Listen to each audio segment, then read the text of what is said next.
Welcome on board the Hobby Station, finding your happiness.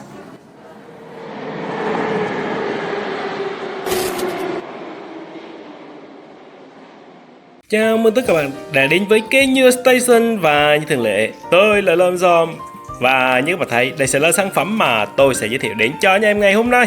Đợi gì nữa nào, let's go. Với những người hâm mộ Gundam thì chắc chắn đã quá quen thuộc với bộ ba Black Street Star và tất nhiên là với các phi công của chúng. Tuy nhiên trong vũ trụ Gundam G-Watch thì mọi thứ đã rẽ theo hướng rất là khác, vì Amuro đã không có cơ hội vào buồng lái của Gundam nên cả ba đều sống sót sau One Year War và họ đã trở thành các anh hùng chiến tranh. Trong khi Mars đã chuyển sang chính trị thì Gaia và Ortega vẫn đang mãi đắm chìm trong cái hào quang của quá khứ để rồi bị thời đại bỏ lại phía sau. Sau cùng thì cả hai sau đó phải sống bằng nghề thu gom phế liệu và chiến đấu trong clan battle để kiếm sống. Cả hai cùng nhau đã thành lập lên một clan tên là Binary với chữ B được kết điệu thành số 3. Đây thực sự là một cách chơi chữ khá là đau lòng khi Binary có nghĩa là hệ nhị phân, trong khi đó vẫn giữ số 3 ở trong tên nhằm tưởng nhớ đến một thời huy hoàng trong quá khứ, một thời của Hắc Tam Tinh lừng lẫy. Đây là sản phẩm Rhythm phiên bản tùy chỉnh của Gaia và Ortega thuộc series Mobile Suit Gundam G-Watch. Và chỉ cần nhìn vào phần hộp thôi thì các bạn cũng đã thấy phần hộp này to như thế nào, ngay cả khi so sánh với hộp của một con cùng dòng. Điều này là do số lượng runner lớn và các mảnh part khá là to. Bên trong thì có nhiều bọc runner này, mỗi bọc khoảng đến từ 2 đến 3 runner ở trong. Và bộ này có tổng cộng là 11 cái runner. Đây là thực sự là một con số rất là khủng khiếp với một con HG. Đi kèm với nó sẽ gồm một cái marking sticker và một sợi dây. Đây là loại dây điện lõi đồng mỏng. Loại dây này thì giúp các bạn tạo dáng khá là dễ. Một tờ manual khá là đặc trưng của dòng HG. Nó sẽ bao gồm các thông tin như là lore này, vũ khí này và tất nhiên là cả phần hướng dẫn. Vậy thì cùng xem sau khi hoàn thiện thì sẽ như thế nào ha. Đây chính là mẫu Rhythm tùy chỉnh của Gaia và Ortega. Thực sự thì hai con này nó không khác gì nhau cả, ngoài việc là một con có thêm cái Hit Saber mà thôi. Thật lòng mà nói, nếu xét về mặt ngoại hình thì tôi có thể nói rằng đây là mẫu đậm chất Zeon thời UC nhất trong đám Mobile Suit của dòng G-Watch nha. Nhìn cái ngoại hình nhìn phát là biết ngay là con dòng đâm là không chặt đâu được. Thật sự ấy, so với những con Mobile Suit khác của dòng G-Watch thì con này nó rất là UC luôn. Nó không rườm rà, không nhiều chi tiết cơ khí, nó rất là UC nha. Từ cái chi tiết từ vai này, ngực này, đầu này, chân này, tất cả các chi tiết đều rất là trơn tru, detail được tối giản đến mức tối đa. Ngay cả những cái mảng lớn như là chân, tay hay là backpack đều cực kỳ đơn giản. Nếu chỉ xét riêng về mặt kích thước thì mẫu này khá là to hơn hầu hết các mẫu cùng dòng luôn. Tôi thì không nói đến chiều cao đâu, tôi chỉ nói về kích thước tổng thể luôn ấy. Nói thì gọi là giống vậy thôi, chứ thực tế thì nó có nhiều sự khác biệt mà dòng UC không có. Đầu tiên đó chính là hệ thống backpack của nó. Rhythm ở G-Watch sở hữu một cái backpack rất là to tổ chảng. Và thú vị thì nó giống hệt như một cái chân thứ ba được gắn sau lưng. Và khi hạ cái backpack này xuống thì nó thật sự nó thành một cái chân thứ ba thật. Tôi thì hay nghe cái câu là cóc 3 chân thì hiếm chứ Rhythm 3 chân thì đầy.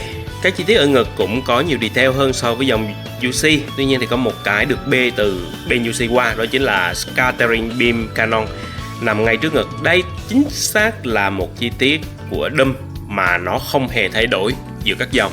Như các bạn thấy thì tôi đã dán các marking sticker vào rồi, và bất ngờ thay thì nó tốt hơn tôi nghĩ. Ngoài trừ một số chỗ nó vẫn dễ bị tróc ra thì còn lại là bám khá là chắc. Và đó chính là tổng quan về ngoại hình của Rhythm phiên bản tùy chỉnh của Gaia và Ortega. Đây là mẫu HG nên lượng phụ kiện của nó không hề nhiều. Thật sự mà nói, đó là một điểm mà tôi rất là thích. Đầu tiên đó chính là cặp Hit Saber. Ở hai đầu là hai thanh nhựa dẻo được làm từ nhựa BS. Nó có đặc tính là dẻo này, dễ tạo hình với nhiệt này. Và gọi là dễ tạo hình thôi chứ đừng ai mà cầm bật lửa mà hơi nha. Chứ mẹo mà các bạn muốn tạo các thế vung kiếm cong đi ấy, thì có thể ngâm với nước nóng tầm 70 độ rồi uống từ từ, hoặc là hơi bằng máy sấy tóc ấy. Chứ tốt nhất là đừng tránh xa các bật lửa ra. Cái thắc mắc là cả Gaia và Ortega đều theo lo ấy, thì cả hai người chỉ có duy nhất một cây Hit Saber thôi. Tôi không hiểu vì sao Bandai cho dư ra một cây. Chúng ta có một khẩu bazooka. Về kích thước thì khẩu này cực kỳ to nha. Dường như đây là đặc điểm chung của dòng DOM rồi. Và khẩu này cũng có một cái tay gạt để cầm hai tay kiểu này. Từng bàn tay thì các bạn có tổng cộng là 3 bàn tay, trong đó có 2 bàn tay cầm vũ khí và 1 bàn tay xòe. Các bạn còn được cho thêm một cái mu bàn tay có 2 cái lỗ để kết nối với sợi dây mà tôi đã nói ở đầu video. Trước khi sử dụng thì các bạn cần phải cắt đôi sợi dây này ra. Đây thực chất là 2 cây móc điện được sử dụng dây dẫn và bắn ra từ mu bàn tay, còn bắn thế nào thì đừng hỏi thôi. Hãy xem anime để biết thêm chi tiết nha.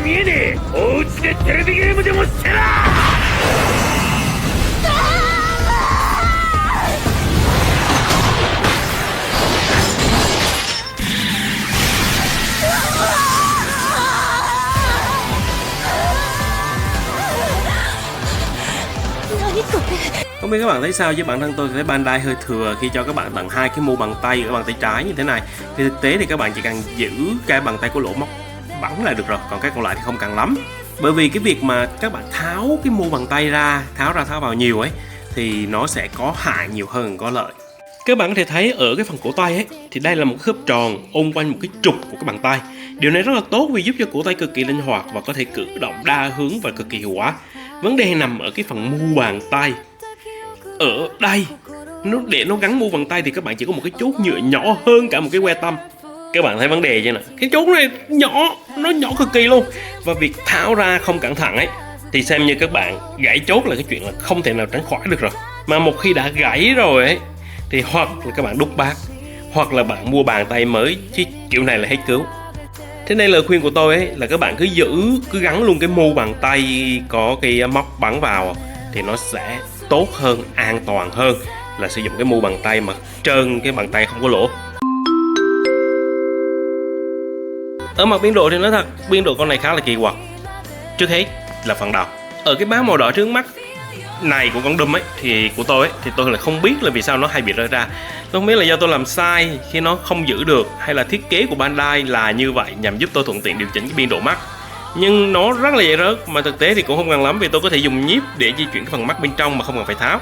Phần đầu thì xoay tương đối là hạn chế này, điểm cộng lớn nhất nằm ở phần háng khi mà nó có thể tách ra để giúp tăng cái biên độ cho chân. Khi các bạn xoay vai thì cả cái phần giáp bảo vệ từ cái bả vai ra nó cũng di chuyển theo cái chiều này. Điều này khiến cho cái phần tay có biên độ rất là tốt để thực hiện cái thế mà cầm bazooka. Phần hông tương đối tự do và có thể xoay và nghiêng người một cách dễ dàng. Ở cái giáp váy thì các bạn thấy nó cử động cực kỳ linh hoạt. Chân thì khá là thú vị, do bản chất cái chân này nó to và vướng cho nên khi gặp gối thì không được sâu. Nhưng cái chân thứ ba thì khác, khi mà bình thường nó nâng lên cao giống như một cái hệ thống đẩy ấy, nhưng mà khi hạ xuống thì nó thành một cái chân thứ ba giúp con Rhythm này có thể đứng vững và chắc hơn và cũng như là khó ngã hơn. Tuy nhiên lời khuyên của tôi thì các bạn cứ nâng hạ cẩn thận một tí, vì tôi có cảm giác cái phần nâng hạ này khá là yếu và mỏng manh. Phía sau còn có 2 ống thruster có biên độ là như trong video.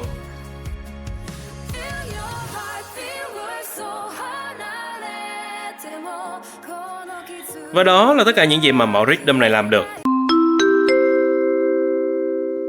Nếu các bạn là fan của UC, nếu các bạn muốn chơi một kit mới nhưng lại che thiết kế cơ khí của tụi G-Watt, nếu các bạn muốn tìm một mẫu cổ điển tôn trọng nhưng vẫn có nét hiện đại, và nếu tài chính của các bạn tầm 500-600k thì mẫu này sẽ là một chọn tuyệt vời. Và đó là những đánh giá của Nhựa Station về mẫu HG Rhythm tùy chỉnh của Gaia và Ortega. Xin chào và hẹn gặp lại các bạn. Đừng quên đăng ký cho kênh để tham gia các chuyến tàu lần sau nha. Xin cảm ơn bạn Sakura-chan, người đã ủng hộ cho bọn mình một tuần CapCut Pro để có thể mang lại những video sắc nét nhất đến với tất cả mọi người. Chân thành cảm ơn. Lom xom ảo.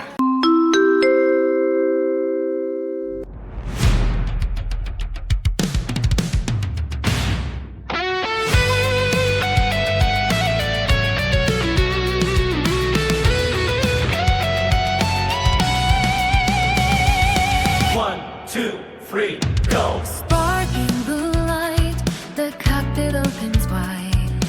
Feel the heartbeat, there's nowhere left to hide. System synchronize.